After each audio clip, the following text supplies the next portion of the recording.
All right, I am Guidotti, CEO of Grendel. I'm real excited to be at another Laser App conference. I was told we were going a little early, so I can take a little extra time. So I may do some interpretive dance later. Anybody wants to join me, we can do that.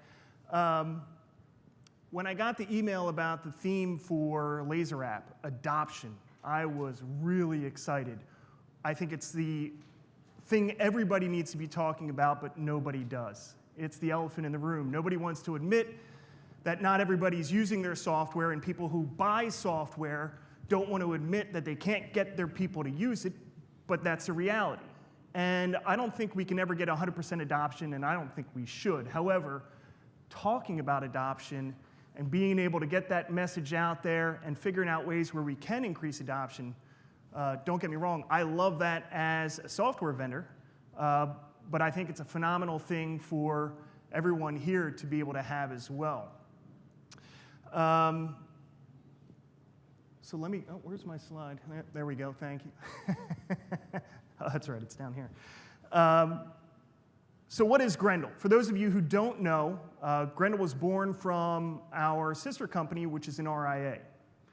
And that's what we designed it for.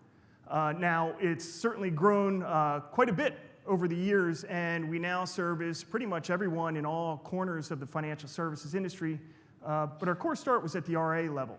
Now, we have three main applications, and the first application on this list here we haven't announced yet. So this is our first semi-official announcement of this application. It's Grendel Command, and I'm going to talk a little bit about what that is in the next slide, but before I do that, I want to cover the rest of them. Grendel Advisor is what most people are familiar with. That's our CRM and performance, et cetera, et cetera, et cetera, the core of the system that everybody uses. Grendel Client is obviously the client portal, and we'll cover that a little bit. But let's talk about Command very quickly. So Command was designed for the RIA, or for the broker-dealer, or for any group that oversees more than one advisor or advisor group. It basically allows for information to go back and forth, but in a very specific way. So my first data point I have on here is data mining. One thing that we think is very important for large organizations to be able to gather back from their advisors, but don't have a good way of doing that, through this data mining, a good example of what we can do is gathering information about accounts held away. So how many of you know all of the accounts held away and can slice and dice them for your advisors underneath you? Well, that's what I'm talking about with this data mining. That's just one example of what we can do. And because we have account aggregation, I can go and I can tell you, you have X amount of wealth under your advisors that's in 401ks, that's for people who are over the age of 65, that you should be training and getting marketing materials in your advisor's hands to learn how to handle those rollovers so you don't miss that wealth. Just one example of data mining. Product control. When your advisors want to know if a product is approved or not approved, what do? So I called my sister company, the RIA, and I asked them this question. I said, what do you do for, how do you figure out if a product's approved or not approved? They said, well, I call the home office. I said, is there any other way? It might be on their website somewhere, but I never use the website. So what we can do in Grendel, and we'll get to that on the advisor side later, is we have our product section, and we can track this, but we allow Command to push that information down, including the paperwork for it, all of the research for it, so when an auditor comes in your office and says, show me the research you have on this product, show me the research you have on the products that are not approved, they have that at their fingertips. File masters, just kind of a fun way of saying you can dump files in there that the advisors can access to. Workflow templates. Now this is one that we see a lot of folks struggling with. I want to standardize workflows, and I want to get that down to my advisors. How do I do it? The most common thing we see is on Excel sheets. And obviously, I don't think that's a very good solution. So what we've done is we've built into Grendel Command the ability to create complex workflow processes and have your advisors be able to ingest those. But not only can they ingest and use those workflow processes, they have the flexibility to make them their own. So Good example of a workflow you're going to use in audit. SEC gives the RIA a call and says, hey, we're coming in. You say, what do? We know we got to call the home office. We know we got to call our attorney. We know we got to make sure there's plenty of Diet Coke in the fridge for the auditors. But what else should we do? Well, the workflow template from the home office or from anyone using Command is going to flow down to all the advisors, and they're going to know. But maybe they even want to refine that, and they want to put in, I want fresh flowers around. So they can do that. Standardization. So another thing we hear from RIAs or home offices is that I kind of want all my reps to use the same language when talking about stuff. Whether it's how they classify things or how they file stuff or a whole host of other data points that you want the people underneath you to use so you're talking the same language. That's what standardization is all about. Now with Command, there's a lot more than this, but we only do have a half hour, and we'll get to that. So what's next? Advisor. Again, this is a core of our system. We were initially just a CRM system built solely for the financial professional. Then last year, when I was up here, I announced our relationship with First Rate. So First Rate's one of the performance engines that we ingest data from, but we've gone a step further with them, and we're going to talk about this a little further down the road, but we are able to offer performance directly within our system. Oh, went a little too far. Insurance. We've got a lot of insurance capabilities in our system, and I don't think I have enough time to talk about all of that today, but things like being able to do multi-carrier quote generation. This is another thing I asked our sister company about. They do insurance, and I said, if you need to generate a quote for a client, you need $500,000 on this 42-year-old preferred male, non-smoker, whatever. How do you get quotes? Well, I go to, we like this carrier, so I go to their website, then I go to this carrier and I type it in, then I go to this, and that's what they do. Well, in Grendel, you can just click the carriers you want, click that you want to quote for the type of product you want, and we'll go out and gather that right away and bring that back. That's just one example of the insurance capabilities. Object creation. So when you're going out there and you're vetting these large platforms, this is one term you're going to probably hear come up a lot, object creation. Well, I really like your system, but in our office, we like to be able to do X, Y, Z, and your system doesn't do X, Y, Z. Well, with object creation, you can do X, Y, Z. You can build whatever functionality you want within the system through object creation controls. And of course, workflows. Got to put workflows up there. Advanced workflow systems, if A happens, I need B to happen. If B happens, I need D to happen, that kind of thing. All the way down, very complex stuff. And again, there's a lot more to the system, and we'll touch on some of that later. Client portal. So wealth detail, obviously you need your clients to be able to get to their accounts. We also want to encourage the clients to get those accounts held away. So we see a lot of that becoming more and more of a compliance issue. How much do the clients have held away? Some people even want to know the allocation of that. And what are you as an advisor doing to offer a holistic view into everything they have so your decisions are really appropriate for everything they have? You've got to be able to have that. Reporting. So with our partnership with First Rate, we're able to offer performance reporting directly through to the client portal. Now, when we tell this to RIAs or broker-dealers, a lot of them start off and say, well, I don't know if I want that performance to go right down there. So what we do is we give you the controls to set whatever rules you want at the individual client or practice level on how the clients see performance. So what you don't want to have is you don't want the client seeing the performance as of yesterday. You get a call today, they're asking you questions about it, and you haven't looked at it. You don't know what's going on.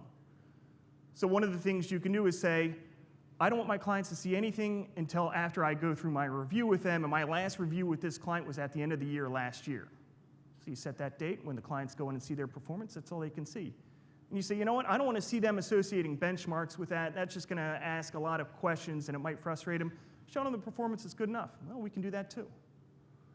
You want them to be able to print out a specific workflow package? Well, that's an option you have too. So a lot of capabilities there for client reporting at the client level. Files, obviously, you got to share files back and forth. Goals, you want to track that back and forth as well. What accounts are assigned to it. We allow the clients to play with that to make sure that you're helping drive that value added as being an advisor through the goals there. And collaboration. So one thing we allow you to do, a good example of collaboration in the client portal, is with the object builder. So with the object builder, one of the things you can do is you build it out much like a form structure. And you can say, all right, I'm doing my annual review, but when I do my annual review, I want my clients to tell me, did they get any new pets? What's their feeling on risk? How do they feel about what this country did and what happens if we do this to this country? You build that out as an object, you make it available for the client to access. Of course, there's full granularity on your permissioning controls there, and they're able to collaborate with you. So this is really important, and we're going to get back to the client portal a little bit later. And it's all driven off of the topic, adoption. So I think there's never been a better time to talk about this. I already told you I'm real excited to talk about it, elephant in the room and all that, but there's never been a better time, and why? Well, I'm going to get to the why in a second. So there's, you can't always remember the order of the slides. So for the adoption, we've got two sides of the coin on who's responsible. First is the vendor partner. I have a responsibility. I can't just kind of have an application, oh yeah, go in, put your credit card in and start using it. That's not going to work. So we've got a lot of responsibilities. I picked kind of my three favorites here. It's got to be this should be obvious. It's got to be the right technology. So a lot of advisors are out there. They tell us what they use for software, and they tell us they're trying to compete with that. One of my biggest things that get to me is when advisors are using non-industry specific software and expect it to work for them. We see that all the time. I won't name the software company, but it's big. So we need to make things easier and solve problems, right? Again, I can't just have software out there and say it's awesome and it not be awesome. I have to actively be listening. And that's one of the reasons why we come to these conferences. We want to hear your pains. I'm going to talk about that a little later too. And finally, we've got to include the experience beyond the technology. Now up top, I say vendor partner, not just vendor. Outlook, it's a vendor. It's not a CRM. You got to go beyond that. We got to come into your office. We got to learn what you need. We got to learn what the culture is and how we go beyond that. So one thing we started doing a couple years ago that is really well received, and it seems like a simple thing, but it's pretty powerful, that's unifying the business experience. So when you're looking for software, what we do is we get a lot of RIAs and broker-dealers calling us, and in short they say, we don't know what we're doing. We know we need to do something. What should we do? Somebody told me to call you. I'm calling you. What do we do? Right? So we say, all right, well, tell us about this. Tell us about that. And what we can do is we can create a package that extends beyond Grendel. Great example is, again, going back to our first-rate partnership. So if you come to me, I can offer you performance. I can offer you performance directly in my system. It's not my engine. Another company gets revenue for it, but you're coming to me. We can do the same thing with document signing, like Signex. So I need that digital signature solution. I need performance. I need CRM. I need rebalancing. All of those you can come to me. One of them is actually me. But behind the scenes, we're working on unifying that business experience. And it has to go further. So we take it further through the onboarding process and then through the support structure. Some of my users call me and say, hey, I'm having problems with the XYZ side part of your application. Now, that may not be my application, but I'm not going to say, oh, you have to go call them. We say, all right, we're going to open a ticket and we'll take care of it for you. So part of my responsibility, part of all vendors is we've got to do more. We're not just vendors. Now, what's the other side of adoption? The RIA, BD, and advisor responsibility. Now, I put these in this order on purpose. Whether it's right or not, I'm not sure, but I feel a lot of the responsibility can be handled best by the RIA. Now, that RIA can be the size of the broker-dealer it's in, that's fine, but the mindset, I think, of the RIA is more appropriately geared to getting this adoption out there. Now, of course, the BD has the responsibility as well, and ultimately, the advisors are the ones who got to use it, right? So what can we do? We got to take a proactive lead. A few years ago, there was a session up here, and they were talking about adoption, and one of the guys was saying, one of the best ways to get adoption is you've got to be in it to win it. You have to have skin in the game. And that goes back to what Ed was talking about before. You get people out here, they give away software. How many people use it? Oh, we've got one guy using it. Oh, it's a failure. The software must not be any good. Well, that's not it. You got to make sure that messaging goes through and everybody's in it.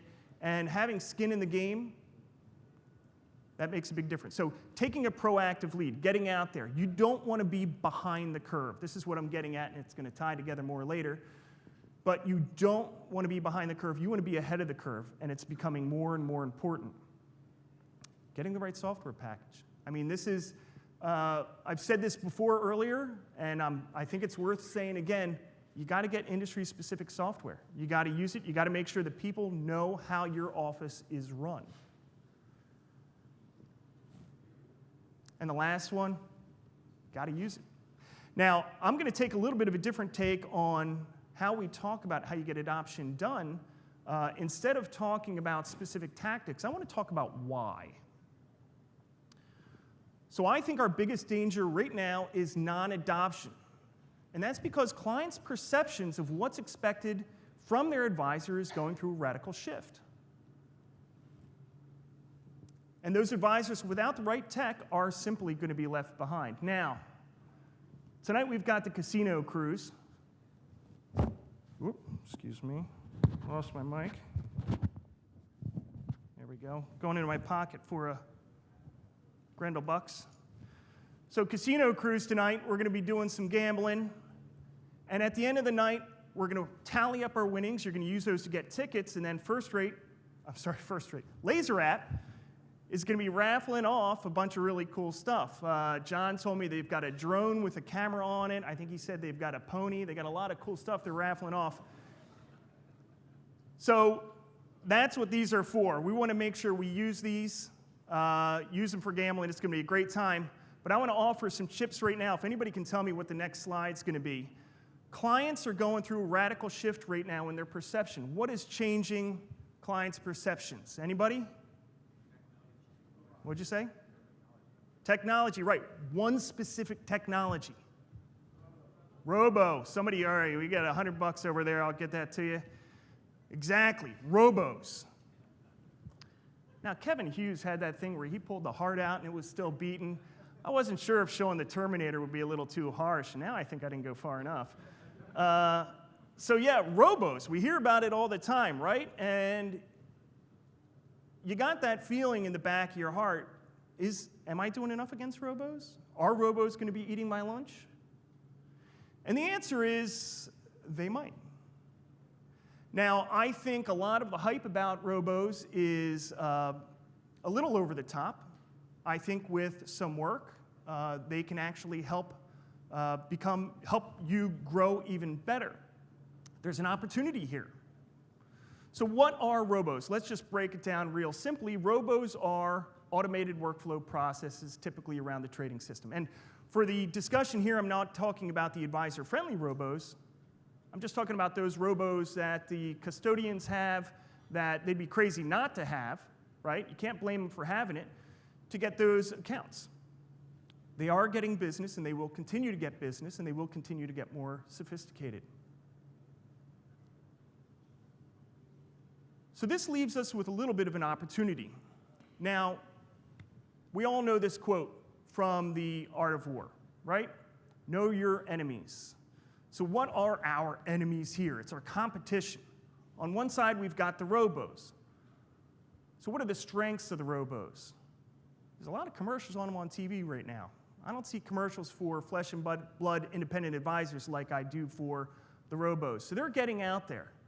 They're talking to their target audience, obviously the millennials, and they are getting market share. They're growing. That's a danger. On the other side, we've got the human competition. That's the same as it's always been, right? You got an advisor in another firm. They want to take the money that your advisors have. That's no different than it's ever been. And they're continuing to get more sophisticated as well. And in between, we've got the client's expectation. Now, I wasn't sure if I should have client expectation on the whole slide where I said enemies, but I think we can keep it on there. The client expectations are really what's going to drive you crazy or make you happy at the end of the day, right? Everything would be great if we didn't have clients. Things would be easy. That's what we always say about users, right? Okay, so what are the weaknesses? What are the weaknesses of the robos? Well, that's kind of easy. Robos aren't human. What happens when the market goes down? What happens when somebody dies? What happens when my daughter wants to go to an Ivy League college and I have to do this, but I really want to buy that big boat? You know, that's where the human advisor comes in. But on the other side, we're still going up against the humans. Now, what's their weakness? We know from all the surveys out there that technology is grossly underutilized in the independent advisor space, right? We see a lot of it. You go to the CRM things, how many people are using CRMs? Well, we got about 50% adoption, but that 50% adoption includes Outlook and some people using some non-industry specific systems. So I think that's their weakness where we can gain an opportunity. So for that opportunity, there's a time now. Remember we talked about why now is a great time for adoption.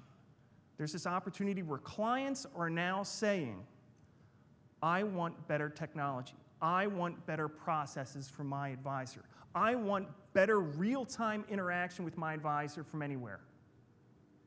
And we know they're not getting that from anybody.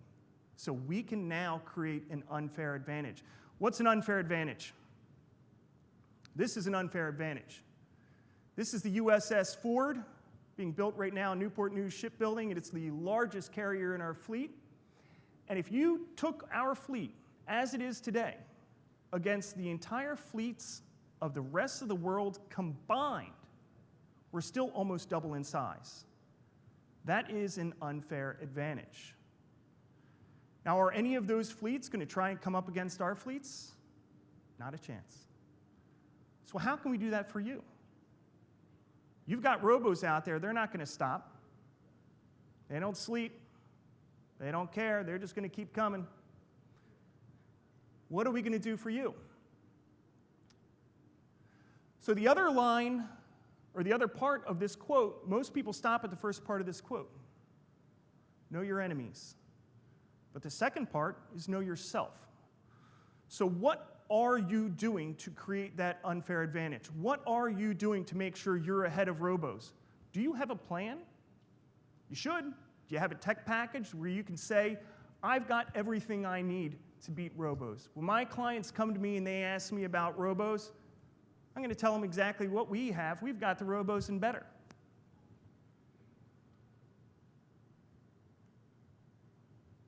Now we're going. Oh, there we go. So is your current solution enough? What are you doing? So think about it right now. What do you have? Is it enough? We can help.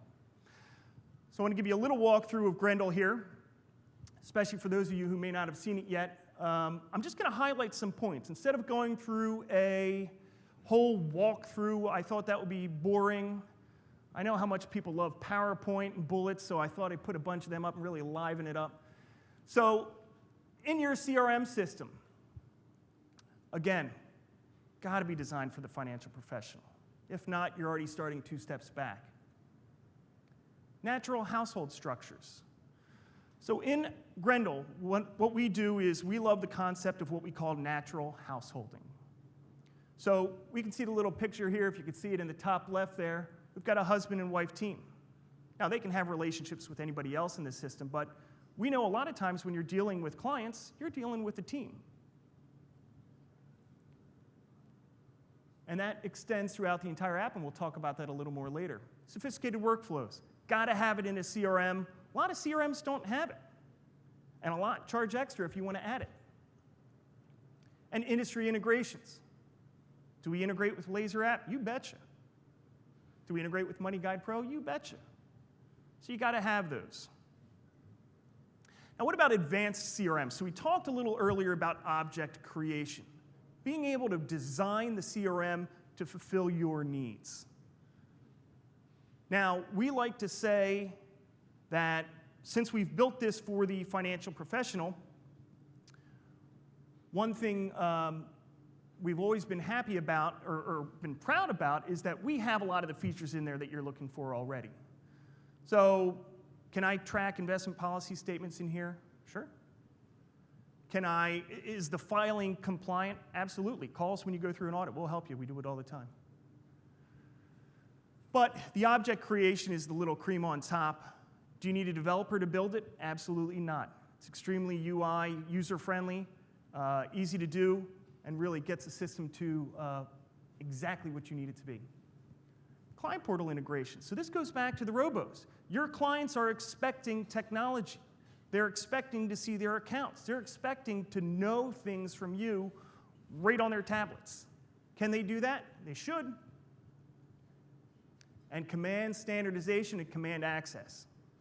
So again, this is a module that, this is the first time I'm talking about it publicly. I'm pretty excited about it. But through the CRM, we get those standardizations coming, whether it's from our RIA, whether it's from a group leader, whether it's from the BD. It doesn't matter. It can come from anywhere. And access. So here's another feature of command that we think is really cool. Imagine you're an RIA. You've got, let's just say, 20 reps in the field, and they're scattered across a tri-state area. Now you got to go through and audit them. What if you could perform that audit directly from command? It's one of its main features. So Grendel command can pull back and track the appropriate audit level data that you need and allow you to interact back and forth with the client through their CRM and directly up to command. Now, it's funny, last year I got up and I talked about that we are CRM. We'd like to say we're something more. We're not sure what to call it. But I think for all of the CRMs that are industry built for us, and this includes my competition, the ones that are built in the industry, we're more than CRM. And this is one of the highlight things that should be expected from your industry CRM, being able to get to the wealth view. If the CRM's the hub of your data and you're a financial professional, you better be able to get to the accounts. Now, we have aggregation feeds, of course. I got direct feeds from the custodians, all that kind of fun stuff. Account detail and grouping. So this is another challenge we've heard people have. They say, I've got, it actually starts with a household typically. So I've got these accounts, and I want this household, I need the household grouped together. You know, I got the husband and wife, and I want them all grouped together. Well, in Grendel, that naturally happens. You don't even have to think about it. And that flows through to our performance engine as well. So if I need to calculate performance on a household, I go to this view and I just click performance, and we tell you what it is. You don't have to build an artificial group behind it. But then what happens if, you know, I've got this husband and wife, but they also have this trust. Now, I have the accounts properly under that trust as an entity in the system, but I kind of want to see that over here, and I also want to kind of group it in with these goals. How do we do that? We call those, quite simply, account groups. Put the accounts together, let them span households and entities in any way you want, and one of the coolest things I think about this is that it also becomes a performance unit. So if I want to see performance on that, I open it up and I just click performance. It's instant. Insurance capabilities. So we talked about insurance capabilities, and this is one section of our industry that doesn't get the love it needs. So if you're out there and you're doing insurance like I talked about before, our quote generator, that's just one of the capabilities we have for insurance. You got to be able to have that holistic view, and insurance is part of it. And I did mention the investment policy statements before. Just another one of our wealth capabilities. Now, this is by no means a definitive list. I just want to give you some food for thought of what you should be expecting. Performance. So I just talked about performance. How do we get our performance? How do we build it to our practice? How do we make sure it's going down to the client in the right way? It's all done within the CRM. So it's seamless, built into the system. Like I mentioned, our natural household structures feed the performance engine. You want to build account groups any way you want. It instantly occurs into the performance engine. We do time and money weighted returns. Auto household, I already talked about that like 5 times. And daily returns. So just some of the little features we have in here. Product management. This is one of the first things I talked about in Command. So when you go to an advisor's office, imagine you have to do an audit of an advisor. Hey, show me the research you did for this product you're recommending. Now, what do they have to have? They got to have the prospectus, and they probably have that on file. But what else? Auditors want more and more from that. So in Grendel, we built a product management area that allows you to go in, and initially we designed it to simply track your research. So you can go in there, you could say, I had lunch with the wholesaler, didn't like their fees, it was too high, and I don't like that they're building on the San Andreas fault, whatever you want to put in there.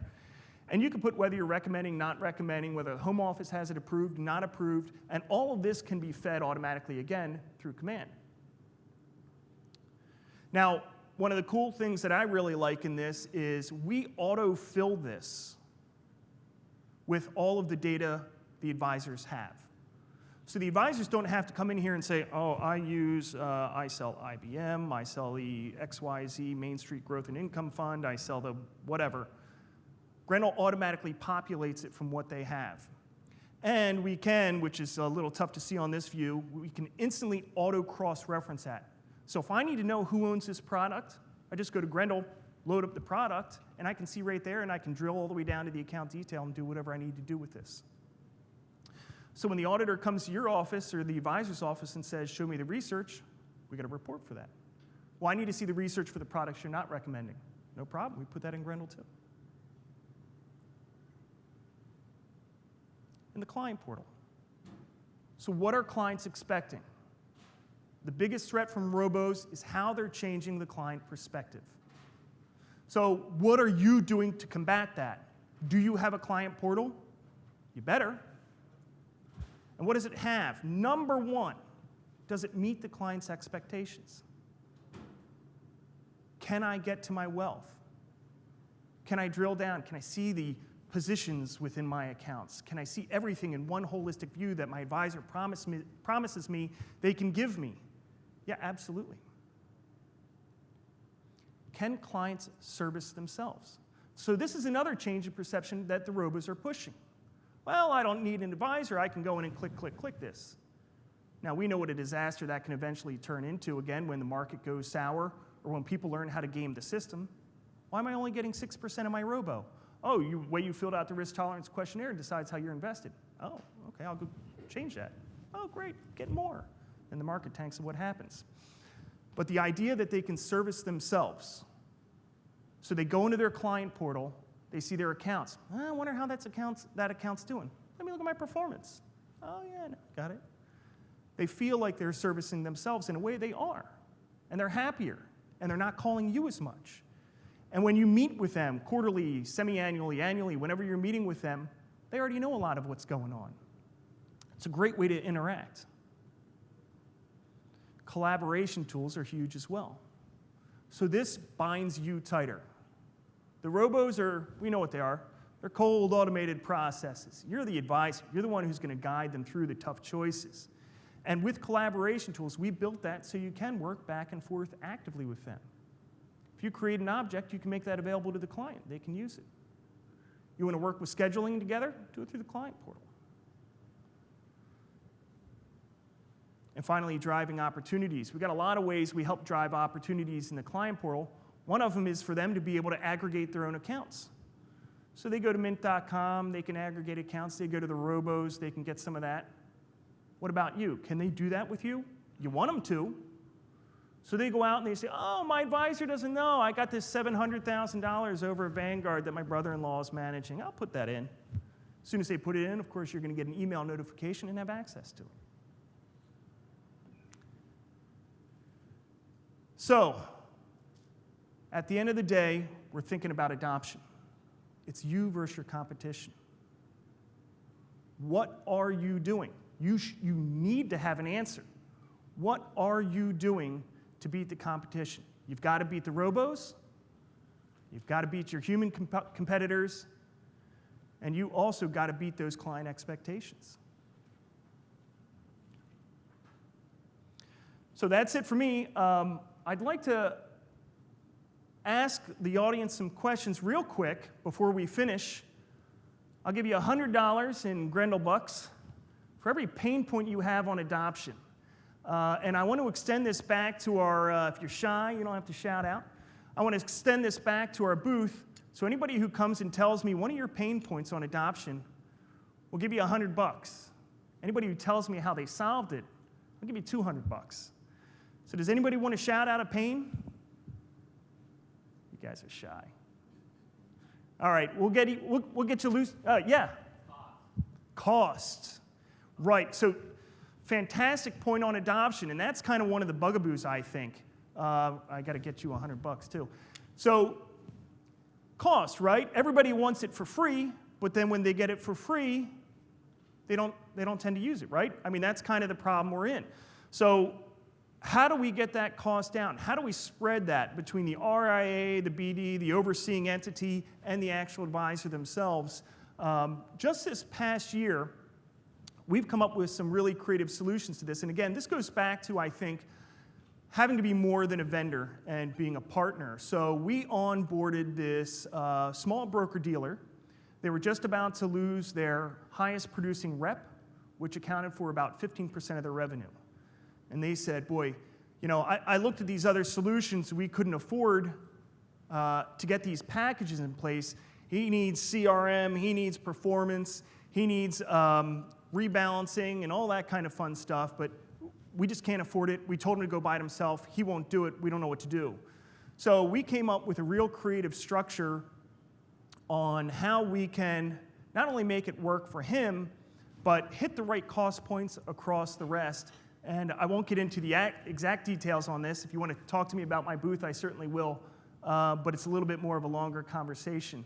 Yeah, cost is important. Anybody else? Any other pains? All right, we'll loosen you up at the casino. Oh, sorry. Got a little blinded over here by the lights. Yes? Yeah. Oversight. So,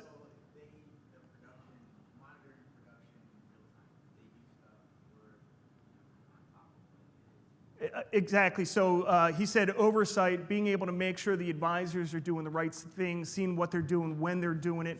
How do we figure all that out? So command speaks directly to that. How do we look into their data? How do we make sure they're doing the right thing? Did you solve it? You want 200 for a solution? Not yet. Not yet? Okay. Well, come talk with us. We can certainly talk about that. There was another pain. Low-tech advisors, right. So this is one, I will talk about some of the solutions for this. Low-tech advisors. How do you get people who are using yellow pads to switch over to an all-in-one system that can, you know, whistle Dixie and do all that kind of stuff? It's just, it can be intimidating to start. What we found really helps that is taking it in chunks, baby steps. So when we started, we used to go all in, and we'd hear a broker-dealer tell us, you know, we have low-tech advisors, we don't know how to do it, and we said, we're gonna train the heck out of them. So we'd get in there, and we'd show them everything, and their heads would just explode. They couldn't handle it. So now what we do, when that's the case, is we go into the organization, and we say, I'm gonna show you how to put on your shoes. So we start in that little itty-bitty bit. Now, one of the things we also do find, so going back to cost and people not paying for it, so we have this one broker-dealer who uses us, and they are giving it away for free to their advisors. Now, they have an overall tech fee, that kind of thing. And one of the things that really got them moving was they say, you're paying for this. You got to move it, use it. So that actually seemed to help drive people in this one case. Doesn't always work, but I like that. Any other pains? Yeah. Sorry? Resistance to change. Who moved my cheese, right? So obviously a difficult topic. Hey, we've been using Outlook for years. You're telling me with your system I'm going to have to go onto the internet. You hit all kinds of crazy resistance to change. There's a lot of different ways you can get that. You know what I find actually is a little effective? Having the who moved my cheese conversation. You got to be upfront. You got to say things are going to change, but stick with this for 6 months, or however hard they are to resisting to the change. We'll adjust, and you'll see how it goes through. And you got to have the right training. You got to have the right incentives. You got to show them real world examples of how it's going to make their lives easier. So we'd ask them, okay, you don't want to switch. How do you currently figure out X, Y, Z? Oh, well, I got to, do this. And all right, well, here you would just have to do this. Oh, really? Oh, I didn't know that. How do you execute a trade? How do you, any of those kind of things that they do throughout their lives that you can pinpoint out how it makes their lives easier. That's a great one as well. Any other pains? Yeah. Don't have time. This is one of those things that, as the vendor/partner, can be a little frustrating is the right word. But I don't have time to learn the new software. Well, you got to make time. That's one of the things. Now, there's a lot of different tactics. We don't just tell everybody you got to make time. There's a lot of different tactics you can take to ease into it. Go ahead.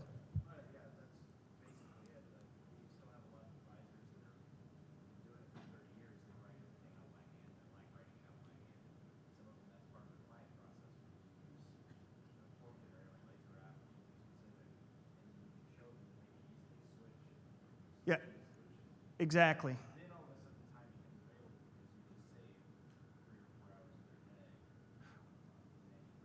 Right, so what he said was using Laser App as an example, you got these guys who've been in the business for 30 years, still filling out things by hand. The example that was given earlier, I think Ed gave it, where he said we had one guy who went home at 8:30, the other guy went home at 10:30. Which one do you want to be? It's perfect. So you show those real world examples, and again, I don't think you want to pull everything off at once. It's too much. You got to stay simple. Let's figure out how to put the shoes on. Any other pains? Yeah. Defect recovery. What's that? Defect recovery? Coming back when the system fails and building back trust. So give me a bigger example of that. Like, are you talking about a whole tech package failing? Yeah, like we have a client, I'm a tech geek, I'm not an RIA area, but we had a client who's trying to onboard Laser App specifically, and they had a major problem where their forms weren't rendered properly, and they're going back and forth on that for a long time. I'm just trying to think of ways to help rebuild that trust after they've had a failure. So he said they had a client who had a bad onboarding experience. No matter what, this is going to happen from time to time. Something's going to fall through the cracks. Just as everybody's moving fast, you get a bad onboarding experience. I find the best way to handle that is to double down on making it right. Whether you've got to credit them revenue, whether you got to get, what I'll do is I'll get on the line. So if anything ever happens, it doesn't happen often, but every once in a while you get a customer who's unhappy with the onboarding. I'll get on the line with them, and I'll figure out exactly what went wrong. We'll actually do an internal analysis. How did this go wrong? How can we make sure this doesn't ever happen again in the future? And what are we going to do to the client to make it right? That's the most important thing. Because in our industry, there's not a whole lot of players in our space. And our reputation is very important to all of us. So we need to make sure that's as good as can be all the way through. And what we find is if you do it right, if you help a client back from a bad, botched onboarding process, they can actually be some of your most loyal, rabid fans. Because they get frustrated, you have to side with them all the way through. you're right, this was a mess. I'm going to tell you exactly how I'm going to fix it, how quickly it's going to get done, what steps we're going to take, and how I'm going to make you feel all better at the end of the day. Other pain, yeah? I have one more. There is so many offerings that are out there. It's having people find the right one in an independent space. They're looking for sometimes a complete package, and they'll get into it, and then somebody else will come out with a new feature added on, and they never want to make that step forward to step in. Always thinking that there's going to be something better coming out next week, next month, next year. So what he's saying is there's not just overwhelming options, but because the options keep growing and changing, if I adopt one today, is that going to be the right one tomorrow? So I think what you need to look at is the track record of the package you want to pick. Tell me what you've done over the past year, the past 2 years. Tell me what your plan is for the next year, next 2 years. And I think probably any of the vendors you'd reach out to here, they'd have a good answer. If they don't, then that's definitely a red flag. So that's definitely a big pain. I get that with my cell phone. You never know when whenever you adopt, it's already outmoded. So you want to make sure the system you pick is going to grow with you. Very important. Any other pains? I'm missing hands. Get a lot of glare. Yeah.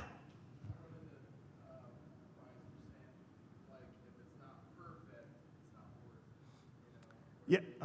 So yeah. They see it all the way until one feature is not as good as their Excel spreadsheet method that they're used to.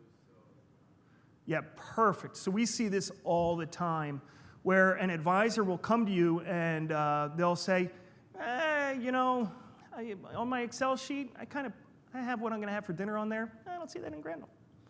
And they pick, usually to us, it seems like kind of a small and insignificant feature that maybe they don't have, and it's frustrating from our side, and I'm sure it's frustrating from the advisor side. Why can't I get every single feature that I have on this package and others? That is one of the reasons why we built the object creator. So you could literally come up with a method for how to host Christmas parties and build that structure out into Grendel and follow that through and be able to report on it. That's what the object creator allows you to do. So that's a great pain, one we hear a lot. It's kind of, can't see the forest for the trees type thing. I like it. Any other, we're getting close to the end time here where I'm supposed to allow you to go and eat lunch. Any other final pains? Anybody in the back? All right. I'll let everybody go there. Thank you, everybody. I'm Aaron Guidotti. Come by my booth. Everybody who I owe chips to, I'm going to be right down here. Come see me. We'll get you some chips. Anybody wants to come to my booth and get some chips as well, come tell me one of your pains, and we'll get you winning that pony. Thanks, everyone.